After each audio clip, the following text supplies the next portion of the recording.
Приветствую всех, кто заглянул на мой канал.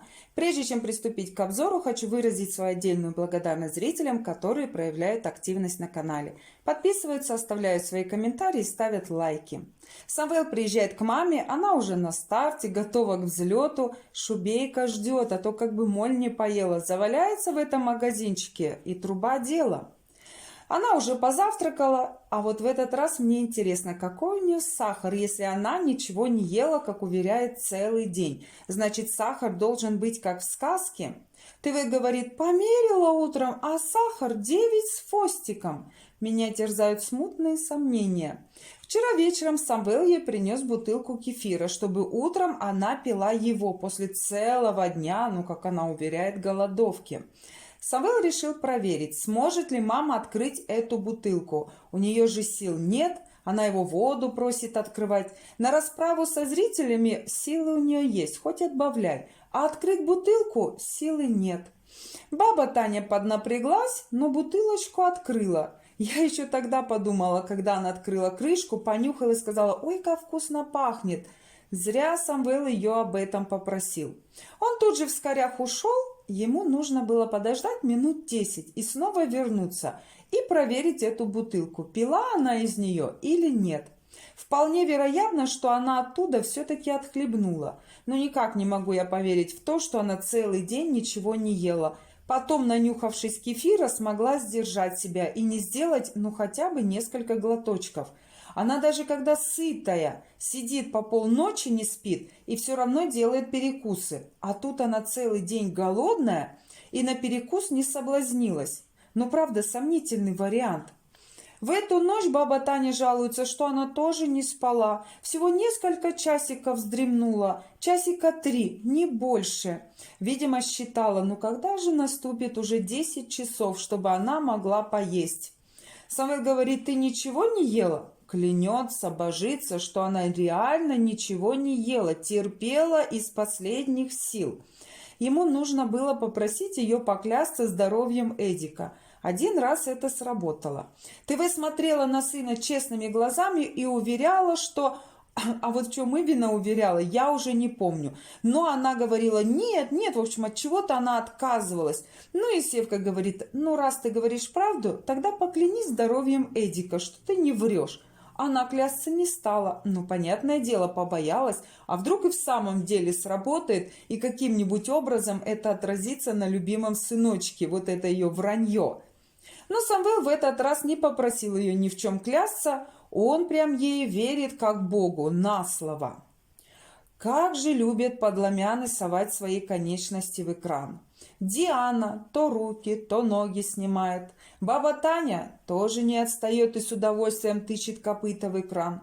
Самвел, ну и он, конечно же, не видит ничего предосудительного в том, чтобы показать, где у него что вылезло. Потом, когда зрители будут писать предположения, что это у него, он начнет дурниной орать, чтобы от него отстали со своими предположениями, советами. Будет называть зрителей разумехами, которые во всем разбираются.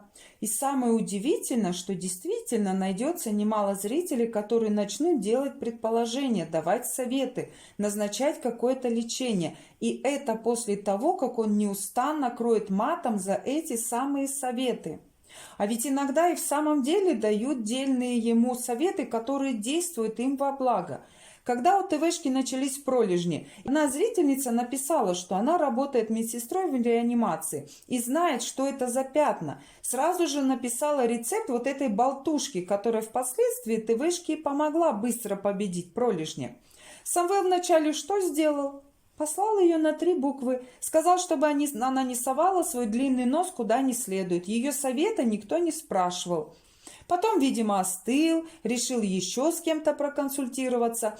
И когда подтвердился диагноз «да, пролежни», он воспользовался этим советом, и матери помогло. Только я что-то не помню, чтобы он сильно извинялся перед зрительницей за то, что в самом начале плюнул в душу, за то, что человек от всего сердца хотел помочь. Снимает Самвел носок и показывает, что у него на подошве какая-то пупырка появилась. другой бы внимания на это не обратил. А это так внимательно разглядывает, еще и крупным планом снимает, зрителям показывает, пальцами все это колупает. Я не стала делать скриншот, пожалею психику тех, которые не смотрят его видео. Вот, скорее всего, по этим же самым причинам, что можно запросто наткнуться на какой-нибудь омерзительный кадр. Достаточно будет словесного описания, чтобы у людей это вызвало приступ тошноты. «Что это у меня?» — говорит Самвел. «У моей бабушки за 3 дня до смерти такое было. Готовься, Севка, пора доски воровать». У ТВшки на столе лежало яблоко. «Кушай, сыночек, яблочко, кушай яблочко, мой свет, благодарствуй за обед». «Мне же нельзя. Помнишь, сыночек, у меня были яблочки такие раньше, я их тебе по одному отдавала. Кушай, сыночек». Ой, они прям сегодня как нитка с иголкой, такие дружные, такие спокойные, любо-дорого посмотреть, надолго ли? Наверное, до первой трансляции. Уж там баба Таня оторвется по полной. Как с цепи сорвется она из-за этой шубы. Но не нравится она ей, как бы она ни распиналась и не говорила, что хорошая шуба. Это не та шуба, которую она хотела. Она может быть и хорошая, и она не была бы против нее, если бы у нее в шкафу еще висела и норочка. Красивая и молодая баба Таня, какой она себя считает. Как несмазанная телега скрипела, пока пыталась надеть обувь. Руки как крюки, спина не гнется, пальцы не работают. Она целую вечность, вытянув руки, как бабка Синюшка, тянулась к своим сапогам. Брюхо нажрала, наклониться не может. С грехом пополам натянула их на ногу. А все считает себя красной девкой, молодой и интересной. Еле шевелится, в чем душа держится, а шубку норковую подавай, а лучше 3.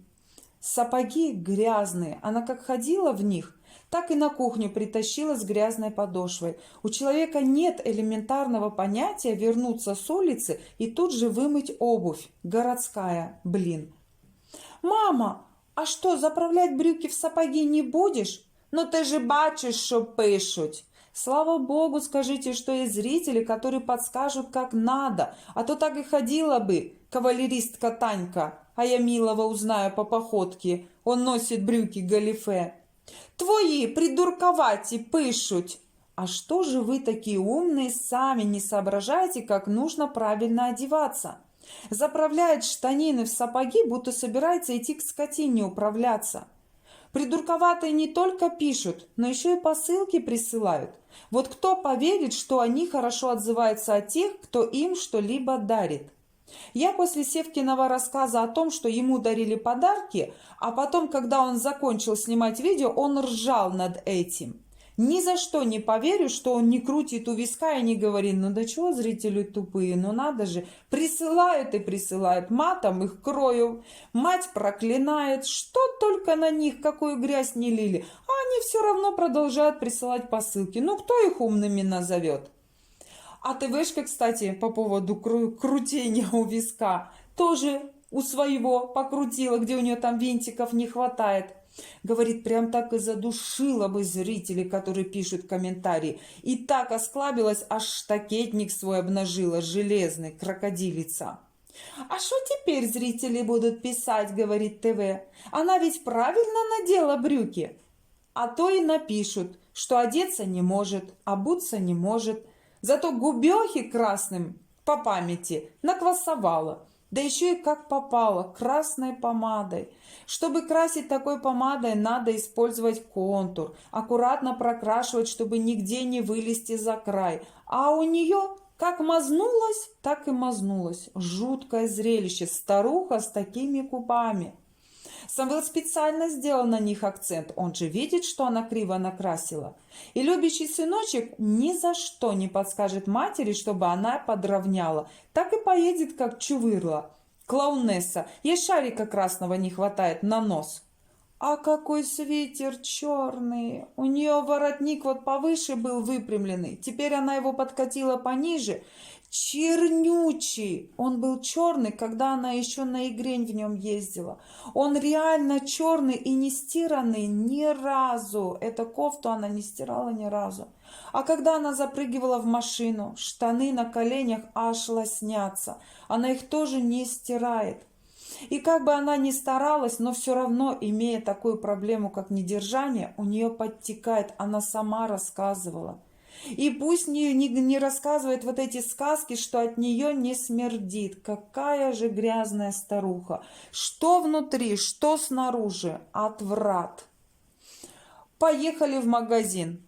Удивительно, что они по дороге не перегрызлись. Пока ехали за шубой, спокойно разговаривали. ТВ переживает, что сынок едет. Можно подумать, он воевать едет. Когда ей писали, что у других дети воюют и гибнут, а вы в ресторанах веселитесь, она нос задирала и орала. А ничего страшного, каждому свое.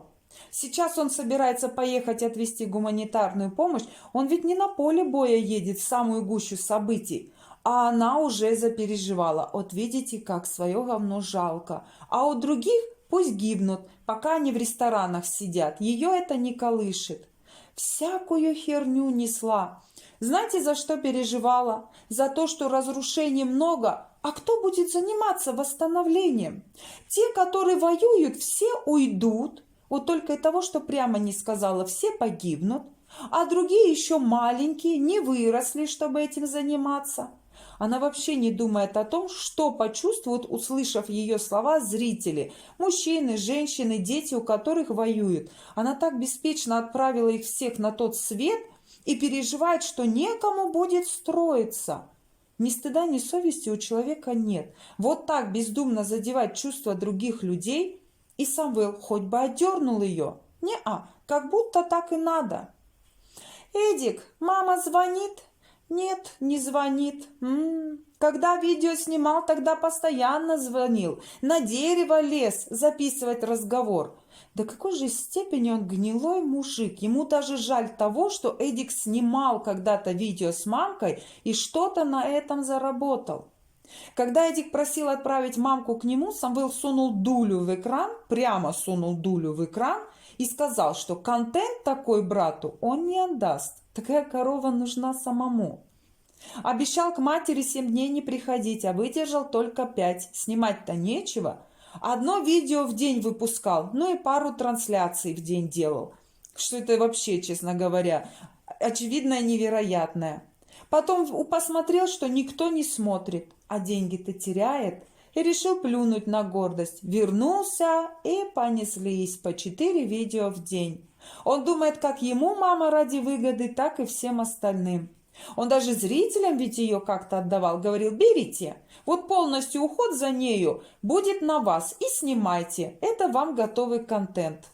Дураков нет, никто не поверит, что он на это способен. Канал грозился закрыть, зрители ему тоже не хуже, как мамки, надоели. Эдик молча закрыл, и на этом закончилось, а этот, пока она умирала. А ненавидят оба всех и вся. Подъехали на стоянку, места нет. ТВ говорит: а ще кажуть, що бедно живуть. А машин сколько понакупили, встать некуда. Так вы тоже ноете, что у вас денег нет. Прокладки элементарно выпрашиваете. Рыбу красную покупаете, икру покупаете, а прокладки выпрашиваете у зрителей. И машина у вас есть. Зачем же вы ее покупали? Была бы минус одна машина, людям было бы свободнее, просторнее. Самвел тоже возмущается, люди ему мешают. Инвалиды понаставили тут свои жабки, дурацкие машины. Пешеход переходил дорогу, и его обложили вдвоем с матерью двухэтажным матом. Ира давно уже говорила о том, что он ненавидит всех людей. Да он это никогда и не скрывал. Я помню несколько таких видео. Да очень часто он говорит о том, что как было бы здорово, если бы все люди буквально исчезли с лица земли. Поворачивается Самвел к мамке. Говорит: пролетела ты, мама, с норкой.